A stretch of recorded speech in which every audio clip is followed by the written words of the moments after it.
आज हमारे इतिहास को छिपाने का या नष्ट करने का प्रयास किया जा रहा है। कहां पर किया जा रहा है? साक्षात महारानी दुर्गावती मंडला के किनारे, नर्मदा किनारे में है, वहां पर रेवांचल पार्क लिखा हुआ है, जबकि वहां पर क्या होना चाहिए? ये गोंडवाना साम्राज्य था, तो इतिहास हमारे मिटाने का प्रयास किया जा रहा है। अब वो बात आप आ जाती है तो कहते कि राजनीति के बाद माननीय हमारे गृह मंत्री, देश के गृह मंत्री महोदय जी अमित शाह दिल्ली में लाल किले में बोलते हैं कि बनवासी, हम उसका विरोध करते हैं, आदिवासी समाज, और इसका परिणाम उनको भुगतना पड़ेगा। ये दुर्भाग्य का वचन है। हम आदिवासी हैं।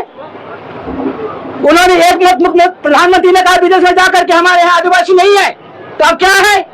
हम यहाँ के आदिवासी हैं, हम मूल निवासी हैं। इतिहास साक्षी है, 1750 साल तक गोंडवाना शासन काल यहाँ था, जिस समय सोने के सिक्के चलते थे। अरे विकास की जो बात करते हैं, और दूसरी हमको आदिवासी की बात, बनवासी की बात करते हैं। हम बनवासी नहीं, हम आदिवासी हैं और यहाँ के मूल निवासी हैं। यहाँ पर ऐसा लगता है बनवासी कह करके हमारे जो मौलिक अधिकार है, हमारे संवैधानिक अधिकार है, उसको छीनने का प्रयास किया जा रहा है। माननीय हम राष्ट्रपति महोदय को बारंबार जय जोहार और धन्यवाद देते हैं, जिन्होंने हमको आदिवासी कह करके उन्होंने बैतूल में कहा है।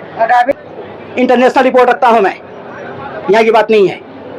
उसमें उन्होंने कहा कि आदिवासी समुदायों का हक नहीं छीना जाएगा। तो इसलिए 2007 की जनगणना में हम ये संदेश देना चाहते हैं, हमारा अधिकार, माननीय प्रधानमंत्री महोदय जी हमको 7वां कॉलम दें, हम सभी अन्य धर्मों से हम अलग हैं। क्योंकि भू राजस्व संहिता कहता है कि अगर जाति का गोड़ है तो उसके ऊपर हिंदू नियम लागू नहीं होता। तो हम कौन है?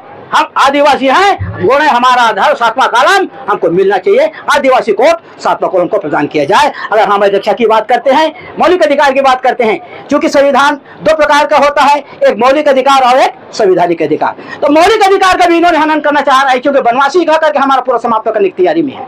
हम आदिवासी हैं और हम आदिवासियों का हमारा अलग धर्म को 7वां कॉलम को मिलना चाहिए। ये हमारा संदेश है।